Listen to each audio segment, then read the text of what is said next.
Le message est arrivé pendant que je servais des clientes dans ma boutique. Je te quitte et je déménage à Miami avec ma petite amie de 20 ans. J'ai déjà vidé notre compte joint, ah. Mes mains n'ont pas tremblé en lisant ça. Ma voix n'a pas hésité en aidant Madame Peterson à choisir une écharpe. Le seul signe que mon mari de 12 ans venait de détruire notre mariage par SMS était une légère tension autour de mes yeux. J'ai attendu que Madame Peterson parte, son achat enveloppé dans notre papier argenté signature, avant d'écrire ma réponse. Bonne chance. Je m'appelle Claire, et à 38 ans, je viens de recevoir la rupture la plus insensible de l'histoire. Mais tandis que Marc se réjouissait probablement de sa grande évasion, m'imaginant pleurer sa trahison, je fermais calmement ma boutique pour la journée. Les signes étaient là depuis des mois, les soirées tardives au travail qui ne correspondaient jamais à ses versements effectués, les changements soudains de mots de passe sur son téléphone, la façon dont il avait commencé à aller à la salle de sport religieusement, à acheter des vêtements neufs, essayant de retrouver sa jeunesse. Il y a 3 mois, j'ai trouvé un reçu d'un dîner pour 2 dans un restaurant cher un soir où il prétendait travailler tard. Ce soir-là, j'ai ouvert un compte bancaire séparé dans une banque différente. Une semaine plus tard, lorsqu'il a mentionné qu'il voulait fusionner nos comptes pour simplifier les choses, j'ai accepté joyeusement tout en transférant mes économies personnelles sur le nouveau compte. Le compte joint qu'il vient de vider ? Il contenait exactement assez pour éviter qu'il ne se méfie, environ 2 mois de versements réguliers. Le reste était en sécurité, avec des registres détaillés de chaque transaction suspecte qu'il avait effectuée au cours de la dernière année. Mon téléphone a vibré à nouveau. Ne te donne pas la peine de supplier. Mélissa et moi partons demain. J'enverrai quelqu'un chercher mes affaires plus tard. Mélissa, la nouvelle réceptionniste de son bureau. Je l'avais rencontrée à la fête de Noël de l'entreprise, je l'avais vue rire un peu trop fort des blagues de Marc, j'avais remarqué comment elle lui touchait le bras quand elle pensait que personne ne regardait. Elle était assez jeune pour être sa fille, assez naïve pour croire qu'elle était spéciale. Je n'ai pas répondu à son message. J'ai appelé mon avocate, celle que j'avais consultée il y a 2 mois lorsque j'avais trouvé les frais d'hôtel sur le relevé de notre carte de crédit. Il est temps, ai-je simplement dit. Il vient de faire son move. Les papiers sont prêts, a-t-elle répondu. Je les déposerai dès demain matin. Voulez-vous qu'il soit notifié à Miami ? Sans hâte. Laissons-le croire qu'il a gagné. D'abord, un autre SMS de Marc. Je sais que ça doit être difficile pour toi. Après tout, tu ne rajeunis pas. Au moins, tu as ta petite boutique pour t'occuper. Ma petite boutique, la boutique à succès que j'avais construite de zéro, celle qui générait plus de revenus que son poste de cadre intermédiaire, celle dont les bénéfices j'avais soigneusement maintenus séparés de nos finances communes. J'ai souri, pensant aux lettres recommandées qu'il recevrait à Miami. Laissons-le savourer son moment de triomphe. J'ai passé cette nuit dans notre maison, ma maison puisque je l'avais héritée de ma grand-mère et que je l'avais gardée à mon nom malgré les suggestions répétées de Marc de l'ajouter à l'acte, un autre instinct chanceux qui avait porté ses fruits. En organisant les papiers dont mon avocate aurait besoin, j'ai trouvé notre album de mariage. Marc avait un air si différent à l'époque, avant que sa crise de la quarantaine ne le transforme en caricature de son ancien moi. De nos jours, il portait des chemises trop serrées pour sa taille ramollie, il essayait trop fort de se connecter avec les vingtenaires de son bureau, il utilisait un jargon qui sonnait ridicule venant d'un homme de 45 ans. Mon téléphone continuait à vibrer avec ses SMS, chacun plus condescendant que le précédent. J'ai planifié ça pendant des mois. Mélissa me comprend de façon que tu n'aurais jamais pu. Tu iras bien, tu trouveras peut-être quelqu'un de ton âge. Je l'ai déjà dit à ma famille, ils sont d'accord pour dire que nous nous sommes éloignés. En fait, ce n'est la faute de personne. J'ai fait des captures d'écran de chaque message, les ajoutant à mon dossier de preuves. Laissons-le creuser son trou plus profond. Mon avocate va adorer son aveu fortuit de préméditation, son annonce joyeuse d'avoir vidé notre compte. Le dernier message a attiré mon attention. Au fait, j'ai utilisé la carte commune pour réserver nos vols et notre hôtel. Considère ça comme mon cadeau d'adieu à... Parfait. J'ai appelé la compagnie de carte de crédit. Je suis Madame Harrison.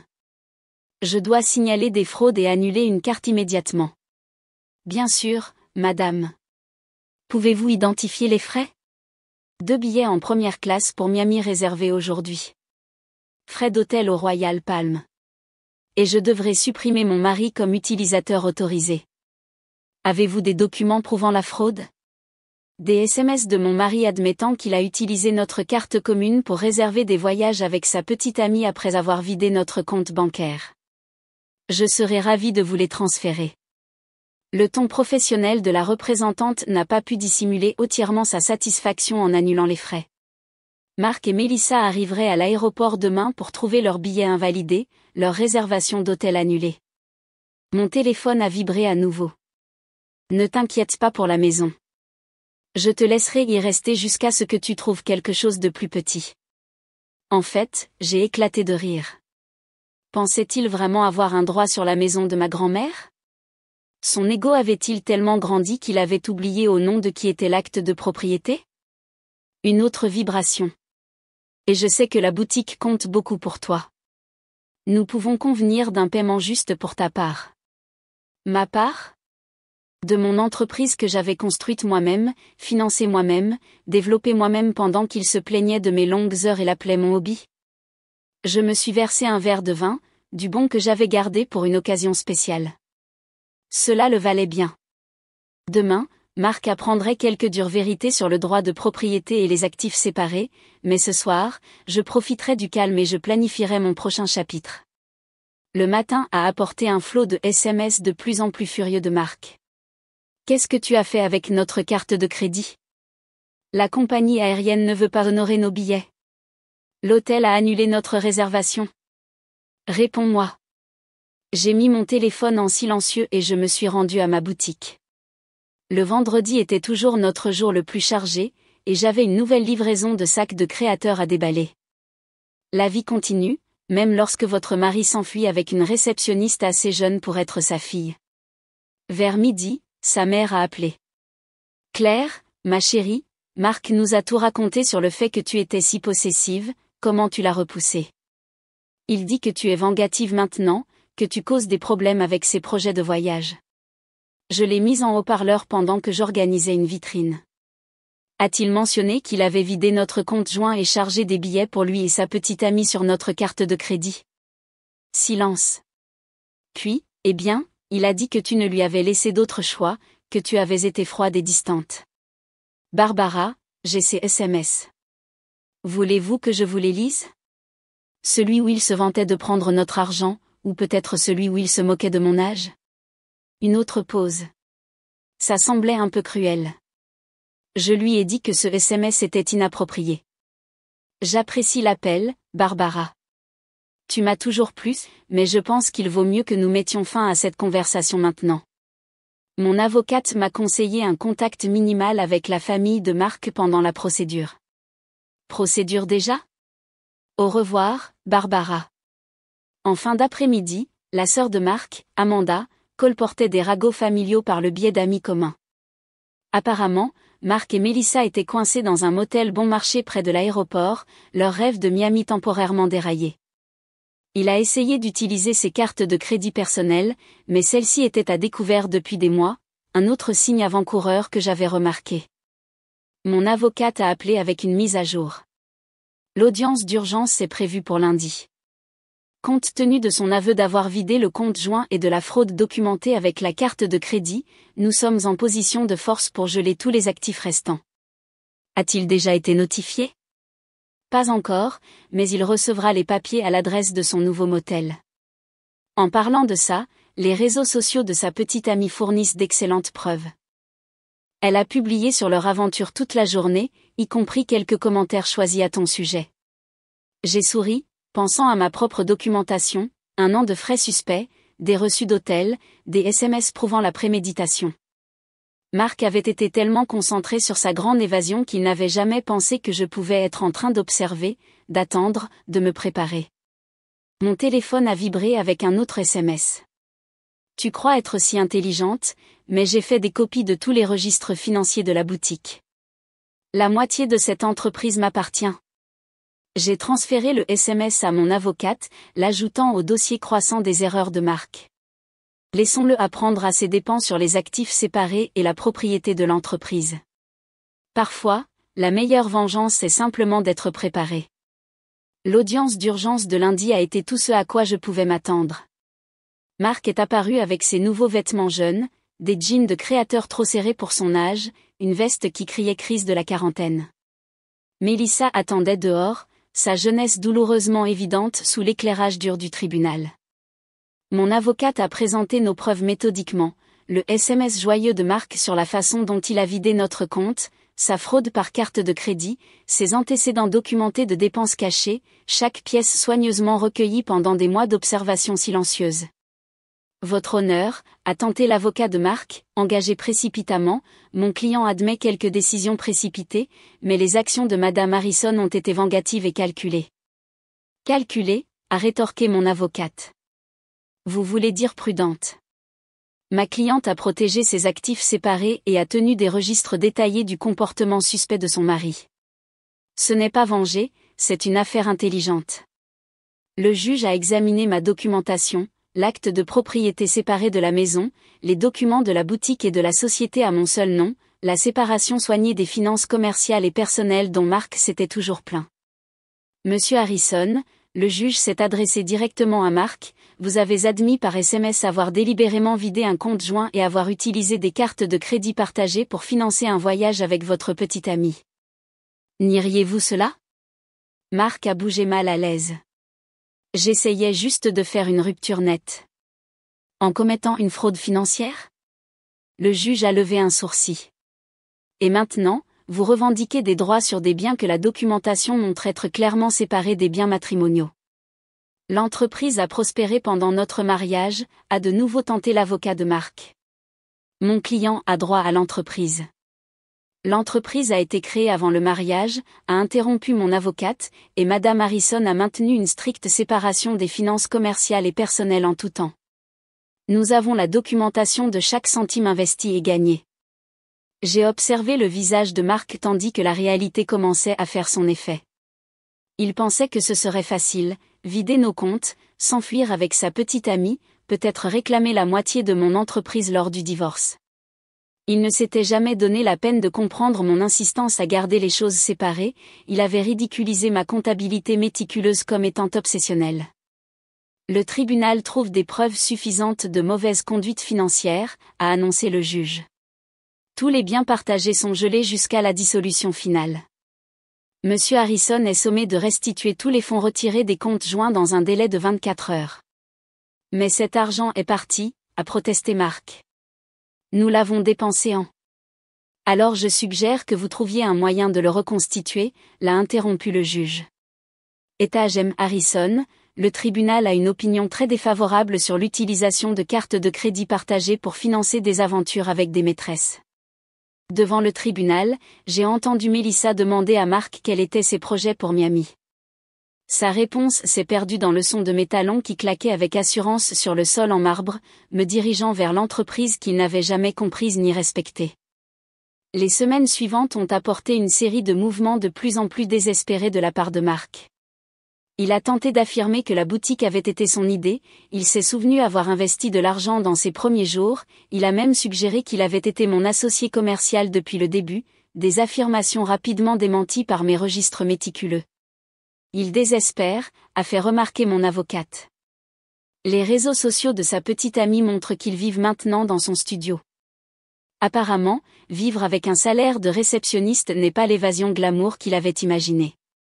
La famille de Marc a commencé à contacter, leur ton étant très différent de leurs accusations initiales.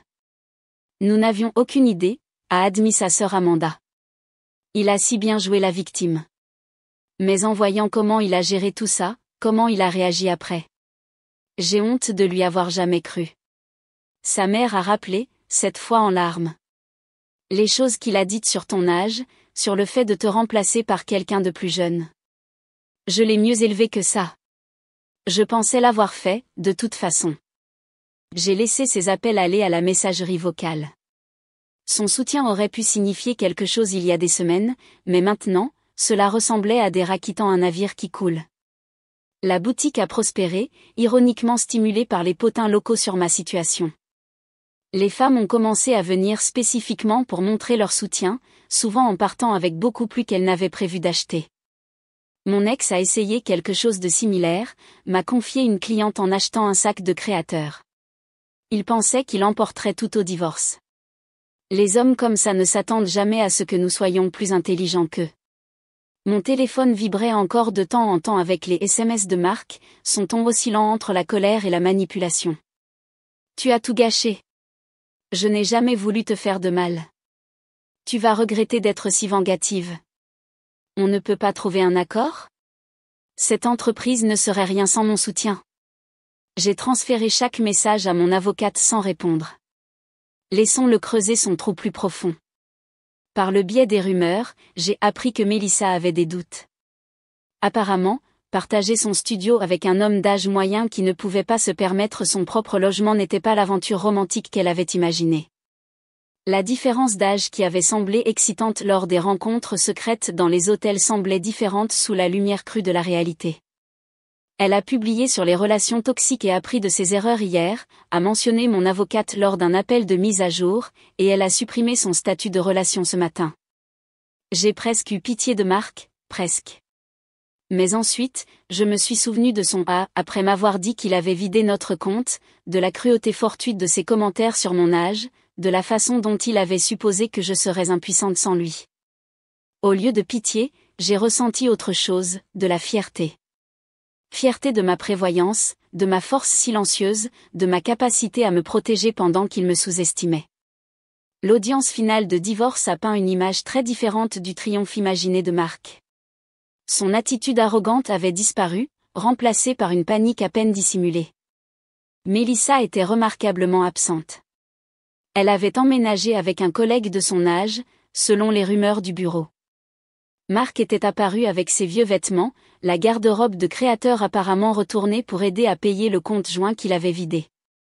Son avocat avait l'air fatigué, probablement d'essayer de trouver des failles dans ma séparation documentée des actifs. Votre honneur, a tenté l'avocat de Marc pour la dernière fois, malgré la documentation de la propriété séparée, mon client a contribué à la croissance de l'entreprise de son épouse par le soutien moral. Soutien moral, a interrompu mon avocate. Comme ces SMS dénigrant l'entreprise de Madame Harrison comme une petite boutique, ou ses publications sur les réseaux sociaux l'appelant son hobby. Le juge avait clairement vu assez. L'accord final reflétait ma planification minutieuse. Je suis resté avec ma maison, mon entreprise et mes actifs séparés. Marc est resté avec ses biens personnels et sa voiture, qui valaient moins que ce qu'il devait dessus. Tu m'as détruit, a-t-il sifflé alors que nous sortions du tribunal. Je vais devoir retourner vivre chez mes parents. Non, Marc, tu t'es détruit toi-même. Je me suis juste assuré que tu ne pouvais pas me détruire moi aussi. Sa mère attendait dehors, prête à le ramener chez elle, sa nouvelle maison à 45 ans. L'ironie de sa situation n'a échappé à personne. L'homme qui s'était moqué de mon âge vivait maintenant dans la chambre de son enfance tandis que je continuais à diriger mon entreprise prospère. Tu as planifié ça tout le temps, a-t-elle accusé. Tu savais que ça allait arriver. Non, j'ai juste fait attention, et contrairement à toi, j'ai compris la valeur de tenir de bons registres. Sa mère s'est interposée entre nous. Ça suffit, Marc. Tu t'es déjà assez humilié. Alors qu'il s'éloignait, je l'ai entendu commencer à le réprimander. Honnêtement, à quoi pensais-tu ? Une fille de 20 ans ? Vider des comptes bancaires ? Envoyer ces horribles messages ? Je les ai regardés disparaître dans le parking, sans ressentir autre chose que du soulagement. Marc avait pensé qu'il écrivait la fin de notre histoire avec ce cruel SMS. Au lieu de cela, il avait simplement mis en route mes plans soigneusement tracés. Mon téléphone a vibré, pas avec des SMS de Marc cette fois, mais avec des notifications de nouvelles commandes sur le site web de ma boutique. La vie avançait, seulement pas dans la direction qu'il avait imaginée. 6 mois après la fin du divorce, ma boutique s'était agrandie avec un deuxième emplacement. L'ironie ne m'a pas échappé. Alors que Marc luttait pour reconstruire sa vie, la petite boutique qu'il avait rejetée était en train de prospérer. J'avais embauché 3 nouveaux employés et lancé une boutique en ligne qui gagnait du terrain à l'échelle nationale. Les nouvelles de la situation de Marc ont filtré par le biais de connaissances communes. Il avait testé les applications de rencontres, mais il avait découvert que les femmes de son âge n'étaient pas intéressées par un homme d'âge moyen qui vivait chez ses parents. Les femmes plus jeunes, après avoir entendu parler de son histoire par le biais des potins du bureau, se sont tenues à l'écart. Mélissa avait apparemment mis ses amis en garde contre lui, partageant des captures d'écran de ses tentatives désespérées de la récupérer après son départ. Sa carrière a également souffert. Le département des ressources humaines de l'entreprise avait lancé une enquête sur sa relation avec une subordonnée, ce qui a entraîné un blâme formel.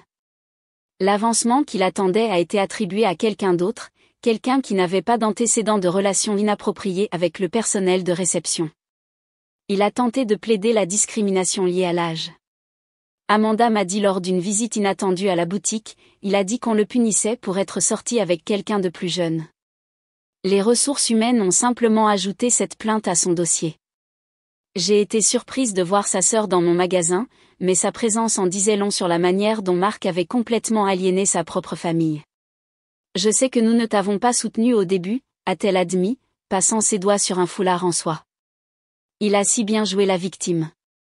Mais en voyant comment il a géré tout ça, comment il a réagi après. J'ai honte de lui avoir jamais cru. Mon avocate m'a tenu informée des tentatives continues de Marc pour contester l'accord de divorce. Chaque requête a été rejetée, sa demande de répartition inéquitable a été rejetée sur la base des preuves de ses propres actions. En fait, il a essayé d'argumenter que son SMS sur le fait de vider le compte n'était qu'une blague, m'a-t-elle dit en riant. Le juge a demandé si A rendait le vol moins illégal. Le succès de la boutique a apporté une validation inattendue. Les magazines d'affaires locaux voulaient présenter mon histoire, non pas comme une épouse méprisée, mais comme une femme d'affaires intelligente qui avait protégé ses intérêts. Les jeunes entrepreneurs demandaient des conseils sur la manière de maintenir la séparation des finances commerciales et personnelles. La meilleure protection est la préparation, ai-je dit à une jeune femme qui me rappelait Mélissa, et fais toujours confiance à ton instinct. La mère de Marc appelait de temps en temps, généralement après qu'il avait fait quelque chose de particulièrement autodestructeur. Il avait essayé les jeux d'argent en ligne, espérant une solution rapide à ses problèmes financiers.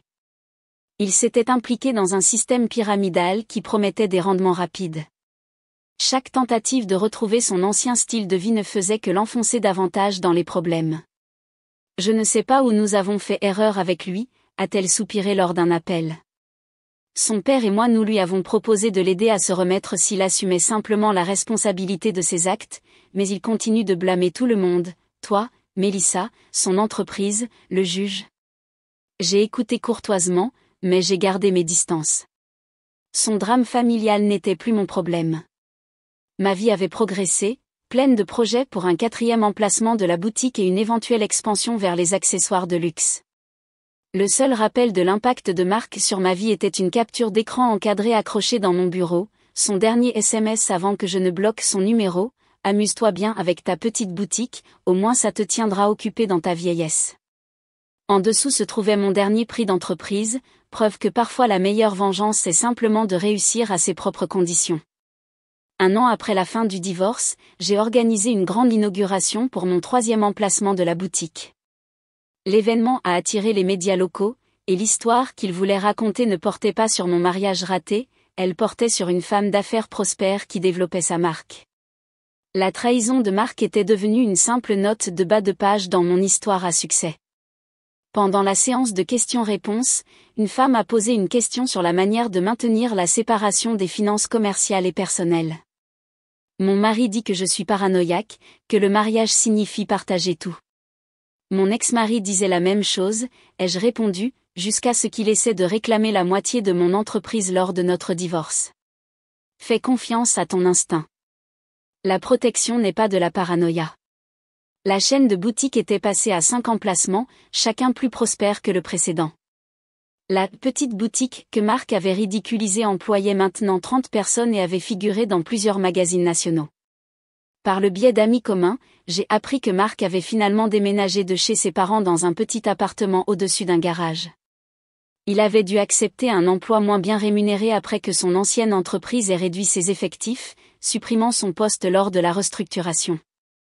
Son profil de rencontre le répertorie toujours comme jeune de cœur, même si sa photo de profil était clairement dépassée. Mélissa, ironiquement, était devenue une cliente habituelle dans mon emplacement original de la boutique. Elle avait obtenu son diplôme en commerce et avait créé sa propre entreprise de conseil en réseaux sociaux. Tu m'as inspiré, m'a-t-elle dit un jour, en montrant comment une femme peut construire quelque chose de durable au lieu de succomber à des promesses vides. J'ai gardé le cruel SMS de Marc encadré dans mon bureau, non pas comme un rappel de la douleur, mais comme une preuve du chemin parcouru. En dessous était accroché un panneau qui disait « Le succès est la meilleure vengeance ». Lors de la célébration du 5e anniversaire de ma boutique originale, je me suis adressée à mes employés et à mes clients fidèles. L'espace s'était transformé d'une seule petite boutique en magasin phare d'un empire commercial prospère. La mère de Marc était présente, bien que je ne lui ai pas envoyé d'invitation. Elle a attendu que la foule se réduise pour s'approcher de moi. J'ai vu Marc hier, a-t-elle dit, lissant sa robe de créateur, une robe qu'elle avait achetée dans mon magasin. Il parlait de ses jours de gloire, de la vie qu'il aurait pu avoir. Il ne comprend toujours pas qu'il n'a pas tout perdu au divorce, il a tout jeté par-dessus bord. J'ai pensé à ce SMS, à sa cruauté fortuite, à sa supposition que je m'effondrerais sans lui, à la façon dont il s'attendait à ce que je supplie, que je me brise, qu'il me prouve qu'il avait raison sur mon désespoir. Au lieu de cela, j'avais construit quelque chose de plus fort qu'avant. Chaque nouvel emplacement de la boutique était un témoignage de ce que les femmes pouvaient accomplir lorsqu'elles cessaient de diminuer leur lumière pour des hommes insécures. La jeune vendeuse que j'avais embauchée le mois dernier, qui s'appelait aussi Mélissa, par coïncidence, s'est approchée avec une question sur le nouveau système d'inventaire que j'avais mis en place. Pendant que j'expliquais le processus, j'ai aperçu mon reflet dans la vitrine. J'ai vu ce que Marc n'avait pas vu il y a 5 ans, non pas une femme vieillissante, mais une femme devenant plus sage, plus forte, plus prospère. Son cruel SMS devait être une fin. Au lieu de cela, cela avait été un commencement, non seulement pour moi, mais pour chaque femme qui a entendu mon histoire et s'est rendu compte qu'elle méritait mieux que la crise de la quarantaine de quelqu'un d'autre.